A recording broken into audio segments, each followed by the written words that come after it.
அந்த நான் குறிப்பிட்டது போல தற்பொழுது இயல்பாக அந்த பகுதி மட்டும் சம்பவம் எந்த பகுதியில் நடந்ததோ அந்த பகுதியில் மட்டும் முழுவதுமாக கட்டுப்பாட்டுக்குள் கொண்டு வரப்பட்டிருக்கின்றது.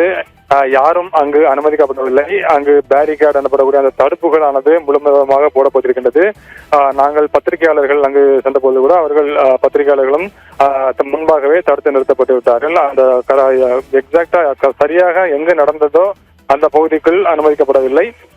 அதற்கு சற்று முன்பாகவே தடுப்புகள் போடப்பட்டு அங்குதான் அனைவரும் தடுத்து நிறுத்தப்பட்டிருக்கிறார்கள். பொதுமக்கள் யாரும் அந்த தடுப்புரைக்கு கூட அவர்கள் அனுமதிக்கப்படவில்லை. முழுமையான சோதனைக்கு பிறகு பத்திரிகையாளர்கள் மட்டுமே அங்கு அனுமதிக்கப்பட்டிருக்கின்றார்கள். அது மட்டுமல்லாமல் காவல்துறையினரும் முழுவதுமாக அந்த பகுதியை சுற்றி வளைத்து இருக்கின்றார்கள்.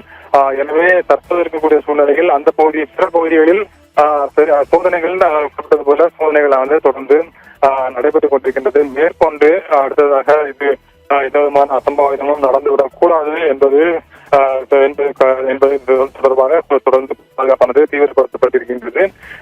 தற்போது இருக்கக்கூடிய நிலையில் வேறு எந்த விதமான அறிவிப்புகள் நாளை பள்ளிகள் கல்லூரிகள் தொடர்பாக இதுவரையில் எந்த விதமான அறிவிப்பும் எதுவும் இல்லை. தற்போது இருக்கக்கூடிய சூழ்நிலையில் இயல்பாக வழக்கம் போல பள்ளிகள் இயங்கும் என்று எதிர்பார்க்கப்படுகின்றது. ஆனால் அது தவிர மற்றபடி வேற பார்த்து வந்தால் போக்குவரத்து அனைத்தும் இயல்பாக இருக்கிறது. பேருந்துகள் அனைத்தும் வழக்கம் போல சென்று கொண்டிருக்கின்றன. அதே போல மெட்ரோ ரயில் நிலையங்களும் வழக்கம் போல மெட்ரோவும் இயங்கிக் கொண்டிருக்கின்றது. அந்த டெல்லி செங்கோட்டையில் இருக்கக்கூடிய அந்த மெட்ரோ ரயில் நிலையம் கூட தற்பொழுதும் இயங்கிக் கொண்டுதான் இருக்கின்றது. அதன் காரணமாக எந்த விதமான பிரச்சனையும் இல்லை.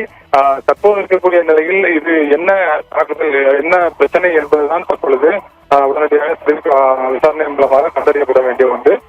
அதன் அடிப்படையில் தான் இதில் அடுத்தகட்டமாக ஒரு முடிவுக்கு வர முடியும். ஆனால் இத்தனை பேர் கிட்டத்தட்ட 10 பேர் உயிரிழந்திருக்கக்கூடிய சூழ்நிலையில் ஒரு காரில் ஏதாவது சிலிண்டர் ஏதாவது இருந்து வெடித்தால் கூட இந்த அளவுக்கு வருமா என்பது இந்த அளவுக்கு பலி எண்ணிக்கை ஏற்படுமா என்பது தொடர்பாக சந்தேகம் இருக்கக்கூடிய சூழ்நிலையில் தான் இது நிச்சயமாக ஏதோ தாக்குதல் தீவிரவாத தாக்குதலாகத்தான் இருக்கக்கூடும் என்கின்ற கோணத்தில் தான் தற்பொழுது சோதனைகளானது நடத்தப்படுகின்றது.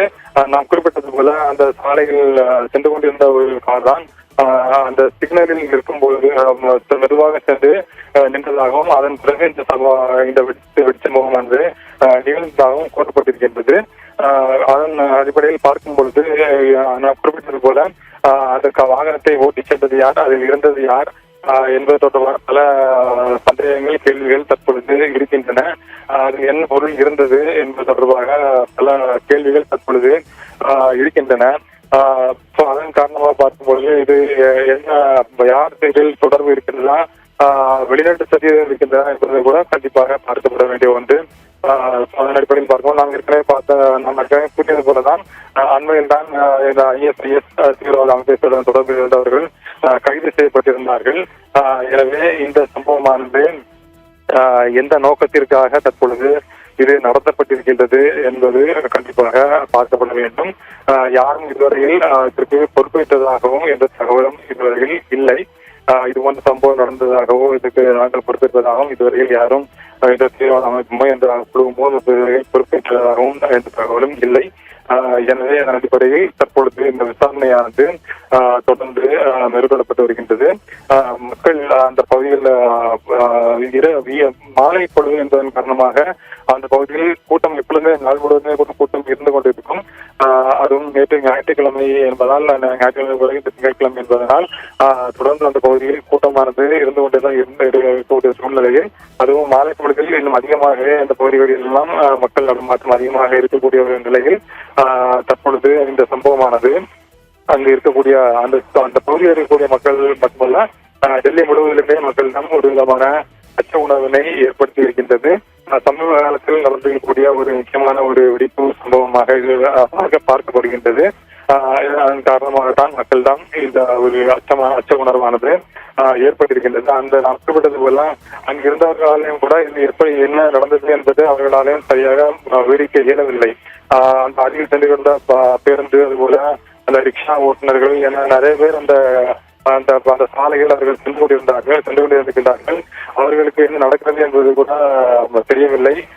ஆனால் இந்த ஒரு வெடிப்பு சம்பவம் நடந்தவுடன் உடனடியாக மக்கள் அனைவருமே வீதியில் அங்கிருந்து அவர்கள் அல்லது எடுத்து ஓடியதாக அங்கு இருக்கக்கூடிய அங்கிருந்து பார்த்தவர்கள் அதனை நேரில் கண்டவர்கள் கூறுகின்றார்கள்.